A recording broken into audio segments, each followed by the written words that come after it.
What's up, Pats Nation? Michael Lake is here. I can't remember.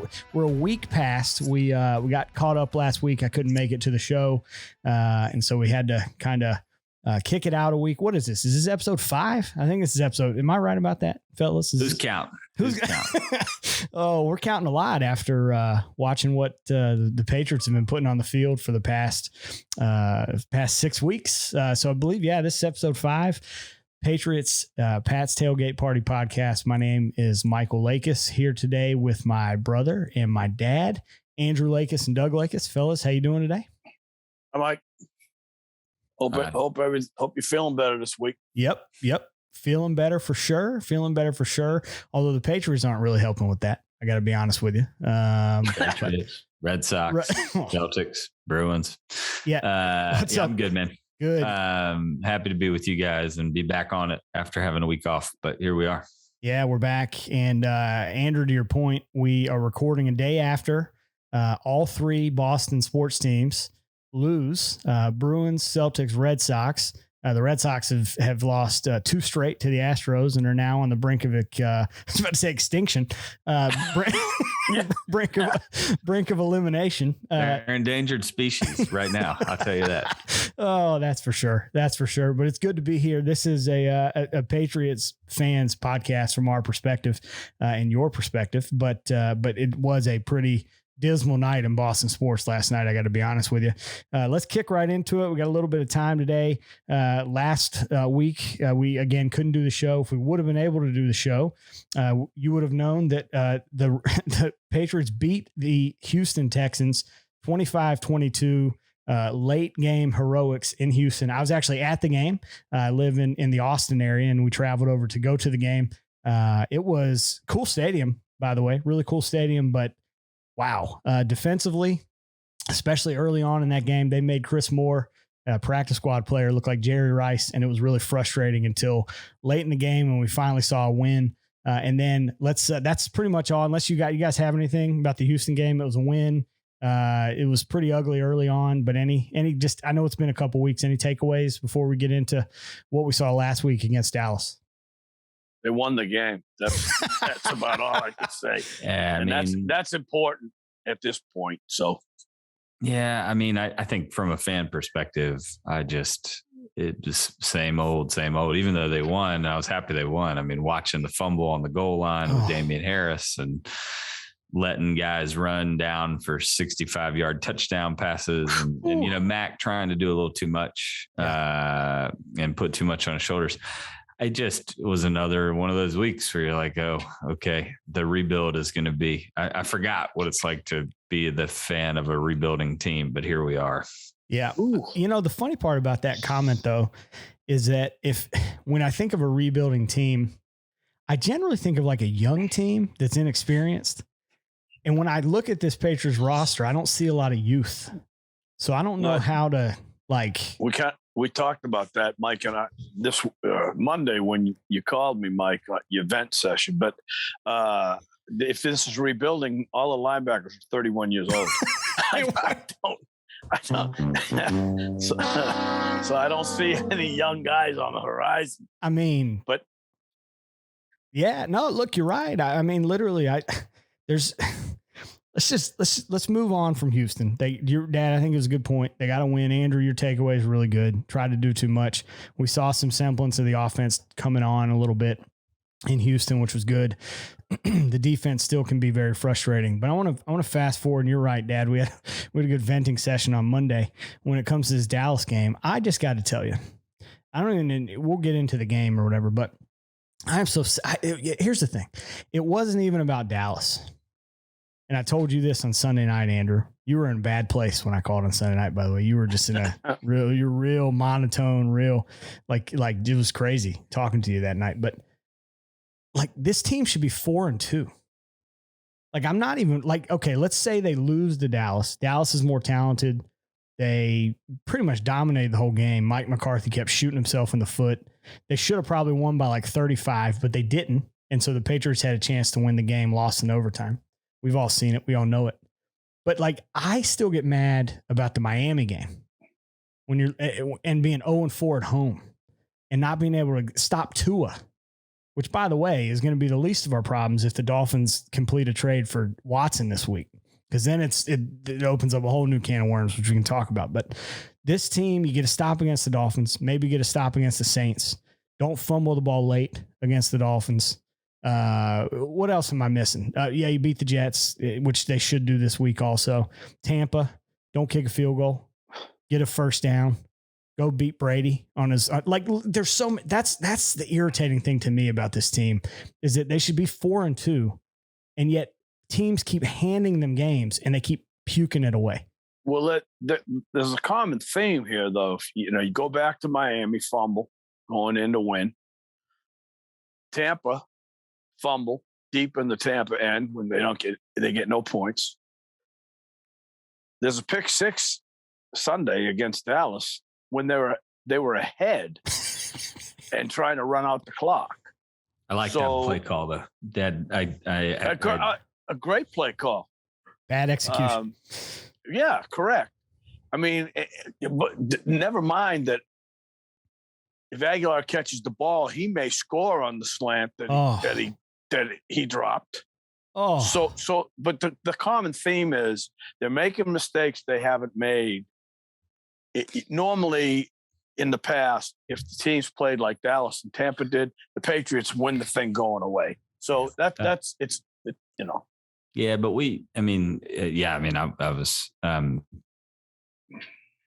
it's frustrating to watch. Mike, when you called me on Sunday night, I was just still not sure what I had just watched and making sense of it. I mean, I think that we talked about this a little bit a few weeks ago. I think come back to it.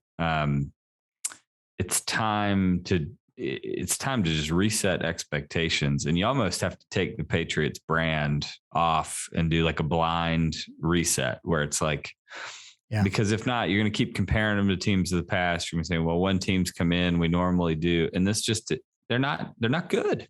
Yeah. I mean, Dad, I think you said a couple weeks ago, it's the old Parcells wisdom of you are what you are what your record is. I mean, that's right. Sure. They could be 4-2. They could have kicked field goal. They could have not fumbled the ball. They could have, maybe given up 18 yards instead of 24 on 3rd and 25. But, if a pig had wings that could fly. So, I mean, they're 2-4 and they look like a 2-4 team. They sure do.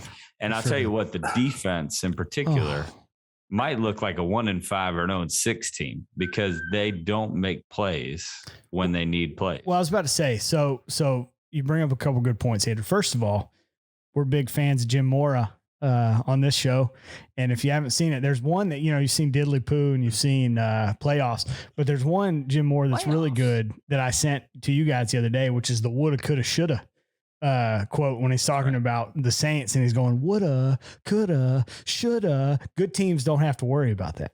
And so what he's talking about is exactly what you're saying, which is could have had this, don't fumble, could have done this, don't throw an interception, blah, blah, blah, blah. Well, the reality is a good team doesn't have to worry about coulda, woulda, shoulda. So that's the first thing. No, in bad teams, it happens to them every week. Right. So, right. I mean, that's kind of like Andrew said, that's kind of where we're at. So maybe we need to, change the expectations back to 1993 when all of the same thing were going on, and then we rebuilt going from there. So that's the start of the Bledsoe era. So that's true. Right. I can get down with that. So, Well, you said defense though, Andrew. So their defense. So here's the frustrating thing. Their defense for like 85% of the game looks like a 4-2 defense. And then like when they need a stop late in the game or in a key spot, then they look like an 0-6 defense. Like I can't figure it out. Like let's talk about one play in that game in particular that's driving every Patriots fan crazy today, and it has been since Sunday. 3rd and 25. Dallas just shoots himself in the foot again, gets a holding call and an unsportsmanlike call. So the unsportsmanlike call, by the way, which they accepted, not only moved him back 15 yards, but took the down because it was after the play. Mm-hmm. So I'm thinking this is, that's just the ultimate Mike McCarthy move, right? So then if you haven't seen it, go to BostonSportsJournal.com, BostonSportsJournal.com. Greg Bedard does great stuff there. He's got a full breakdown on this play.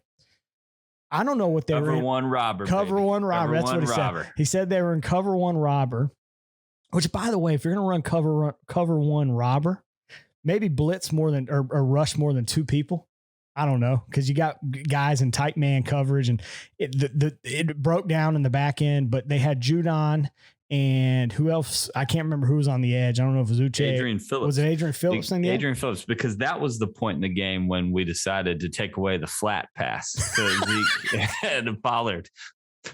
Because we hadn't done it all game. And the worst part about that is, Mike, earlier you and Dad said that they were giving up 12 to 15 yards to the flat to Zeke and Pollard. 12 and 15 yards would have been great on 3rd and 25. That it makes it a 10. Yeah. And then it makes it a 60-yard field goal instead of 49 yards. We took that away. We took that away instead of funneling to it. Yeah, that was great. I mean, you bring 2 people. You got Judon and Phillips in the flat, 2 rushers up the middle, no pressure on Dak.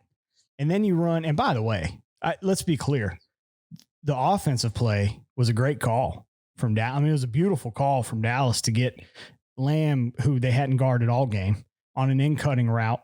And at first when I saw it, I thought Jalen Mills was to blame. He got toasted all night. But it was actually, if you look at this breakdown by Bedard, BostonSportsJournal.com, J.C. Jackson, I think, was on the other side and should have been in the middle of the field. Although, could he have gotten there? You guys have seen, I don't think he could get in the middle of the field. I think it was just a well-executed play on offense and not a gregreat defensive call. It's a bad play call. It's a bad call. You're in the wrong defense. I think Greg's right about this. 3rd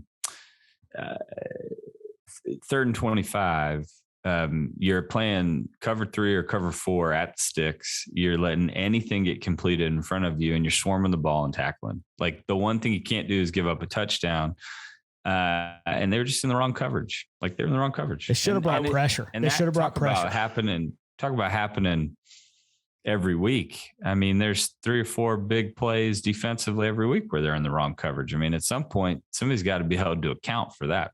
Well, that's I'm going to venture to say that on the offensive side of the ball, they don't think they're going to pick up 25 yards on 3rd down at 25. Well, yeah. They ran a play. Yes, they did 24 and they made 24. But normally you're trying to get 15, 18 yards on that play. Well, again, the call wasn't good. That leads me to another, issue with maybe the defense. I'm not sure how prepared this defense is, and I'm not sure the leadership on this defense from the sideline is very good. But that's well, who's the defensive coordinator of this team? Does anybody know? Steve Belichick and Mayo, right? The 2 of them. Do we know that? I mean, is that like? I don't know. Look, man. I watch it on Sunday, and I just doesn't look good. I don't know the details behind it. So go ahead, Andrew. Go ahead. No. That was everybody's all up in arms about the touchdown they gave up to. I mean, the game was over. What? I mean, they weren't going to stop them. No, I mean, you hadn't stopped them all day. You probably should have gone for it on 4th and 3. Glad you brought that up. Well, the one thing that gives me hope as a fan is that Belichick usually makes hard decisions, and he usually is analyzing and assessing where a team's at, and he adjusts. Now, it's been 6 weeks and the adjustments have been slow, but my hope is there may be a possibility that over the next few weeks he does make the adjustment and say, look, I thought the defense was going to have us in positions to win games. We keep the game close. The offense might be able to sneak it out. And I think he's got to actually flip it. I think he's got to let Mac in the offense. The offensive line looks like it's getting healthier. It looks like it's getting a little bit better. I thought Stevenson and Harris popped the other day.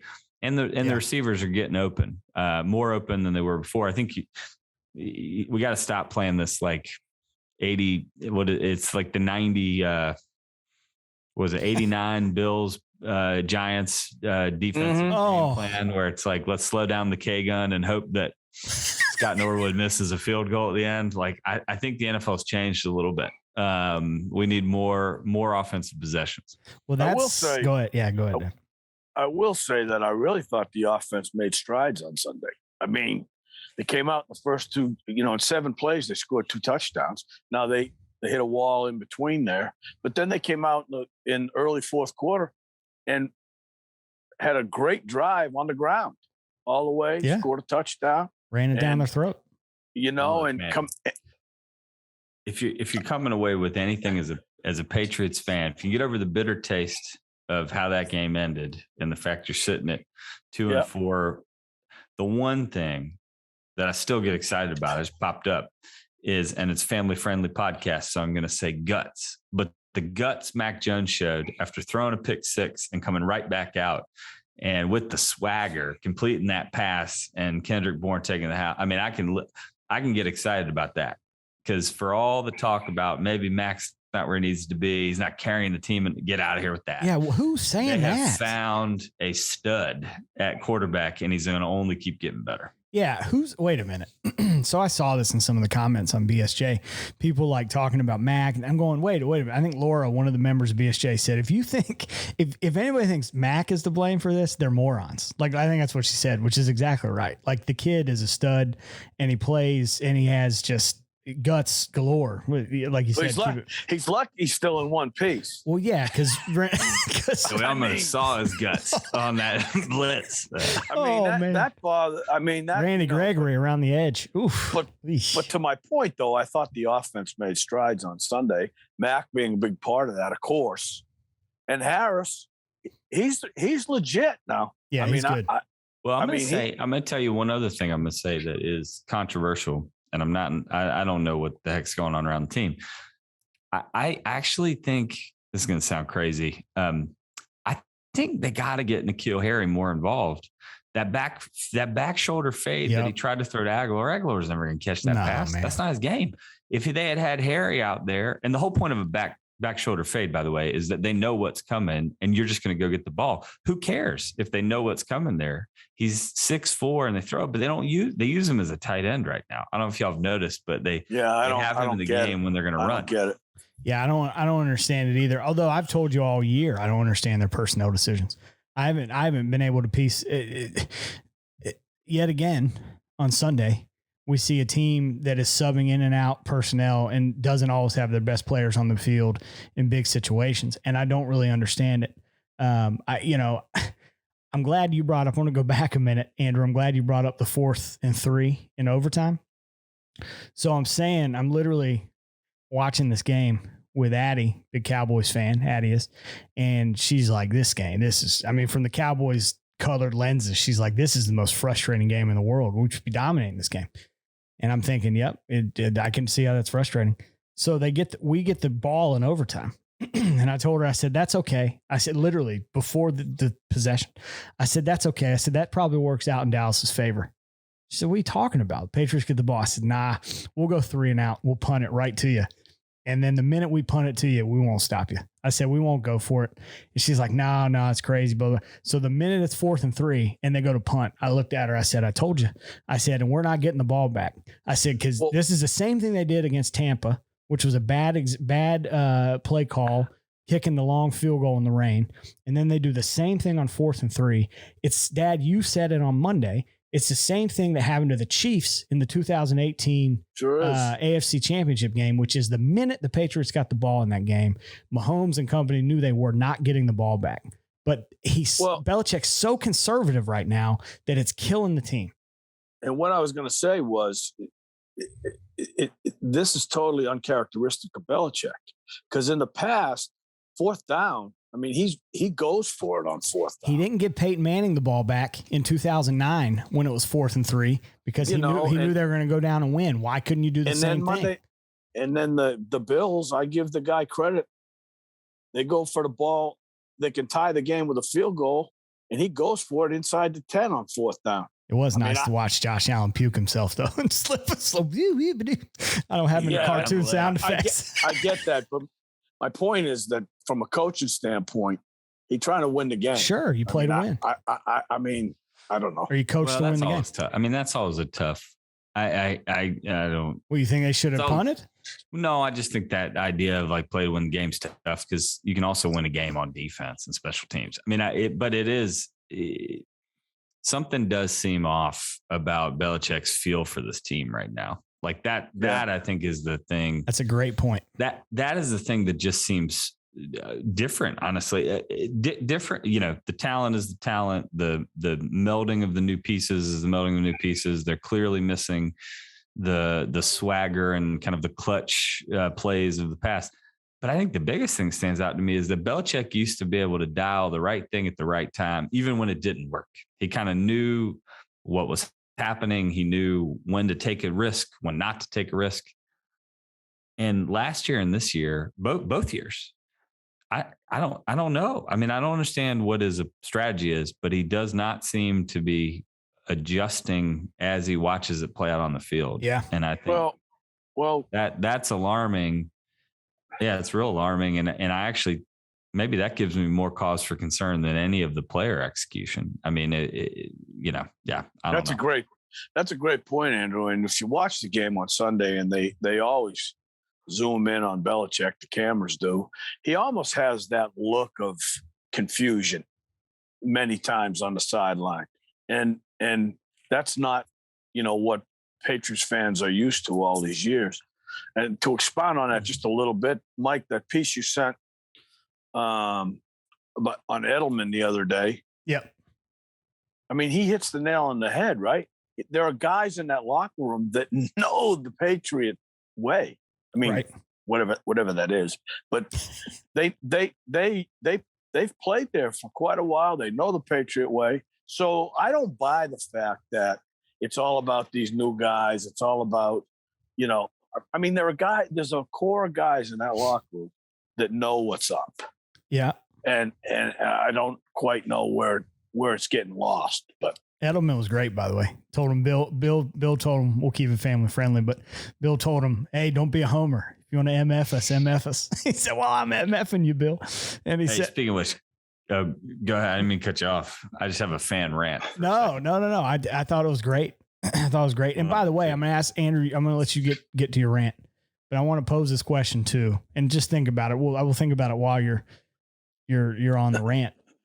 I see a lot of people, Boston Sports Journal specifically, in the comments, because we're fans and this is where we get after it, that talk about, it's the coaching this and coaching that. And I think you're exactly right, Andrew. I think not having a feel for where this team is strong and where it has opportunities, I think there's a little bit of confusion there from Belichick.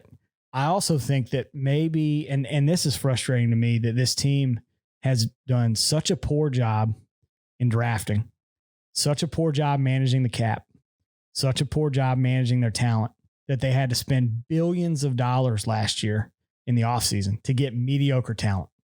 And I look across this team, and Dad, I think this goes back to what you and I've talked about for a long time, which is something looks weird about this team. Nothing looks easy. They don't do anything easy. When I watch these other teams, heck, half of them aren't even that good, that can execute a play, get a big chunk yardage, make a stop on defense, tackle a little bit differently, run through somebody to blow a play up. That stuff seems really difficult with this team. And I think it's because they're not actually talented. Like, that's my view. When I watch this team, I go, they're not talented. Like, I don't see anybody. I see Mac Jones, who's super talented. And then I look at all the people around him, and I look at how old they are on defense. And I look and I go, just literally, like, that's what I think about their talent. I push you on that a little bit, though. I mean, yes, bad drafts. I agree completely. I actually think they have talent, though, right now. I don't think talent's the problem, right? We know this from the early Pats dynasty. Like, football's a team sport. Yeah. Those teams they had talent. Like, don't get me wrong, Willem McGinnis, Teddy Bruschi, Ty Law. They had talent. Guys who were ballers. They also were never the most talented team across the board. But were they ever the least talented team? Well, they had cohesion, they had focus, they had trust, they knew where to be, and they knew how to do their job. I mean, it's the whole do your job thing. I just say all that to say, like, I do actually think it's frustrating to watch. They should be better than they are. They're not. I do actually think they're, especially on offense, they're getting better. And I can see the talent popping. I mean, Stevenson has live legs, man. That is a bad dude. Yeah, he's holding on football. Harris, good runner. Bourne. I mean, the pass Bourne caught and took to the house. I haven't seen a Patriot receiver run like that in a long time. Yeah. Like, Hunter Henry made a great catch on a great. He's starting move. to get a lot better, by the way. Who, They're just, Henry? And they're thinking too much. They're thinking too much. But the talent, I actually think they had a massive influx of talent through the draft and free agency. But it's, it's kind of all the pieces have to come together and gel. And right now that's not what's happening. That's why I think I'm maybe mostly worried about Belichick's feel for the team and the decisions he's making. Well, I also was worried about his mouth on Sunday because he was bleeding the entire time. Anybody else notice that the entire time? I'm sitting there going, what's wrong with the guy? I don't know. Somebody brought up in the comments of Boston Sports Journal, they said, did anybody ask at all? Like, what was wrong? What's wrong with his mouth? It looked like he'd had a rough Saturday night. He might have bit his tongue. One too many at the Ponderosa, you know what I'm saying? Dad, what'd you say? He might have bit his tongue when the pick six happened. He maybe did. All right, Andrew, you got a rant for us. You said. Yeah, you're taking us in a completely different direction. But that Darrelle Revis quote this week, or interview quote this week. That's like terrible. What a loser mentality. I'm not calling him a loser. He was a great cornerback. He won a Super Bowl with us. Great corner, one of the best. But he didn't enjoy his time in New England. Somebody please tell that guy they're coming out now and saying it was miserable there. The winning culture was too much. I mean, can you imagine Brady or Manning or anyone else who would want to be the greatest at their position? I mean, I just read that and thought, come on, man. Oh, Darrelle, you don't look good in this, brother. Don't take the interview. He reminds me of Lane Johnson. Oh, they don't have any fun in New England. Yeah. Okay, Lane. Whatever, dude. It's fun's for my kid's birthday party. I watched the interview, room. Andrew. I watched the interview, and at the end of when he said that, after he said that, one of the guys that was there with him interview said, "Dude, you won a Super Bowl." Yeah. He said, "Yeah, but they sell wins up there. That's what they're all about winning. They're all okay. So you don't want to be there? I mean, I don't understand that. Who was it that did we play to win the game? That's Herm Edwards, man. Herm Edwards. Love Herm Edwards. Get Herm on actually, that was his coach for a while too. I was about to say. So he drowned that out apparently. Yeah. All right. He didn't enjoy his time in New England. Any other thoughts? Just, I thought it was saying the other day when they asked McCourty about the 3rd and 25. And he said, you wish you would have had more DBs on the field. I thought that was pretty telling about who could have been on the field. It speaks volumes for that interview after the game. I love Devin, but he was signaling a few things in that interview. Well, I mean, he's right.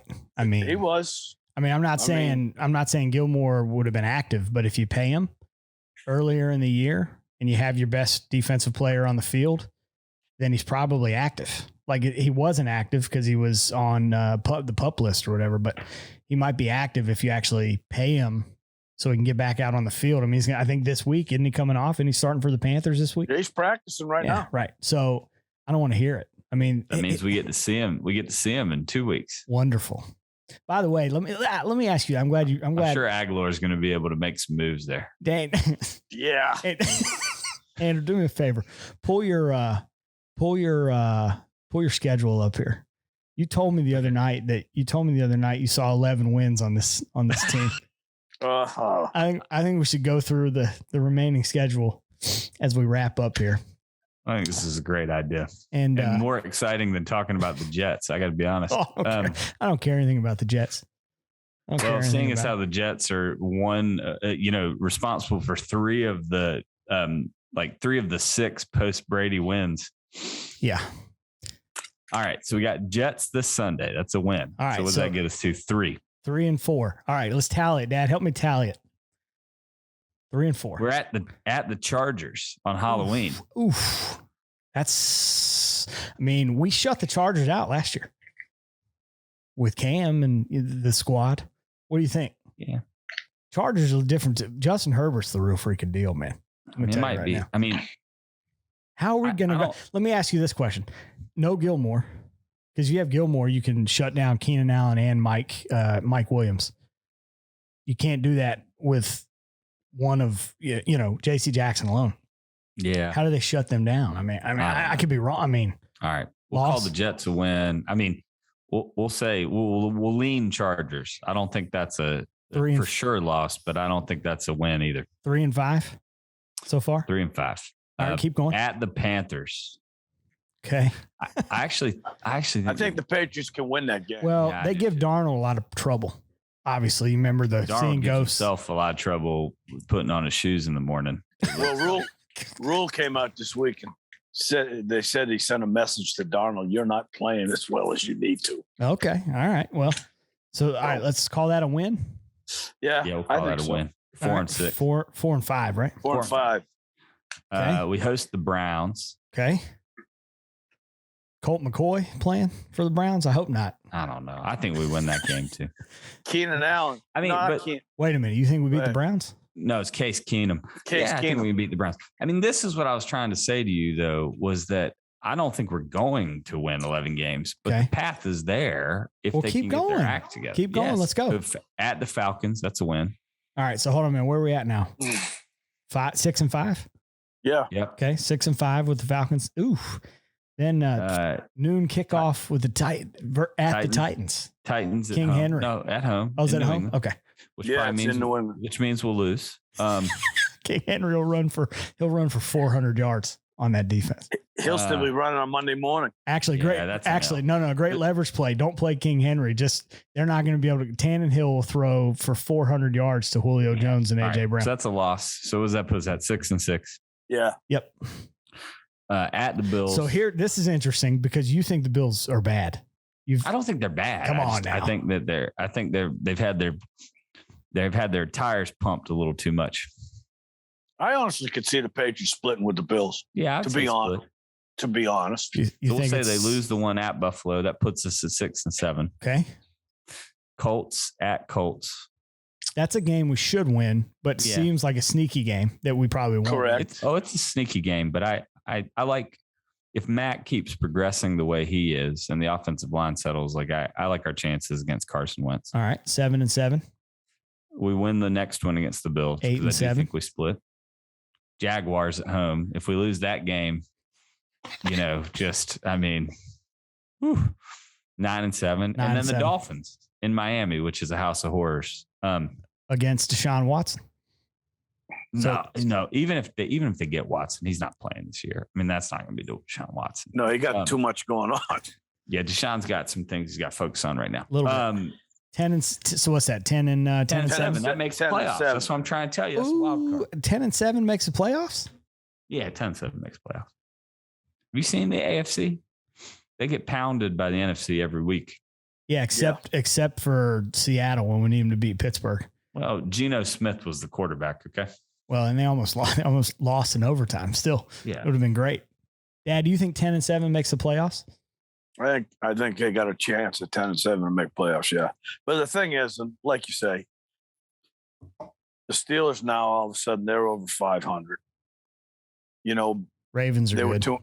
The Ravens are really good. Chargers are good. Yeah, but that was I'm gonna pull the standings up here. I think the biggest issue really is what happens with the Chiefs, for one thing. So a couple things. The Chiefs. This is my point on Sunday to Mike. We don't have to play the Chiefs. Right. We don't have to play the Ravens. Yep. We get the Titans at home. The Bills are in the division, so even though they look great, we have a chance to split with them. Mm-hmm. We don't have to play any of the top NFC teams. I mean, I'm looking at this thing, and we got the Panthers and the Falcons left, and I think the Panthers are actually better than people think. Like I think for sure. I don't think we're going to win that game for sure, but I think we have a good chance. Like the schedule actually is not that hard if we can get our act together and play. But we do need the Chiefs and the Ravens and all those other teams to win their games so that nobody else sneaks in at 10. That's right. That's right. Right. I mean, at the end of the day, from the get-go, the schedule was in the Patriots' favor. Sure. First things first, we better beat the Jets this weekend. Right. So with that in mind, the Patriots currently sit 11th in the AFC, one game behind the Browns, one game ahead on the tiebreak of the Colts, and they have the Jets coming up here. Which, if we're looking here, just to give you a rundown of the game, it is Pats, Jets, 7-point line, 7-point favorites at home, total 42.5.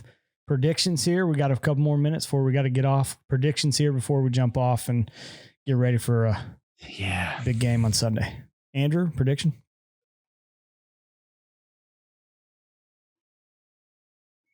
I mean, I think we win. I think we win. Don't sound so confident. Don't sound so confident. Well, I'm trying to think through how we win. I'd probably win. Nick Folk probably kicks like 6 field goals. I think we beat him pretty pretty handedly. We didn't even play that well in the first game. I think Wilson's gotten a little bit better, but Belichick's going to have the scheme devised for him. I bet you Belichick's going to spend a little bit more time with the defense this week. Might even call the plays on Sunday. If we could only. And I actually think I think we'll see the same, more progression from Mac in the offense. I mean, I'll say 24-10. Okay. 27-14, something like that. All right. Dad, what about you? I think 28-14. Oh, I don't think Wilson Wilson throws 4 interceptions again this week. No, I don't think so. But I think the Patriots offense, if they continue to make strides offensively, I think they can score 28 points. Yep. I don't think the Jets will score enough to beat the Patriots. 28-14. All right, 28-14. I like it. I'm going to go probably a little bit lower scoring, just because I think the Jets defense is actually, they have some playmakers. They have some guys that give them a little bit of trouble. I actually do think there's going to be a lot of field goals. I think you're going to look at something like a 20 to 10 type of game, 20 to 10, something like that, where it's goes under, Patriots cover, maybe late. Go ahead, score late, something like that, just to seal it. But I do think you're going to see, I think unfortunately you're going to see a lot of Nick Folk.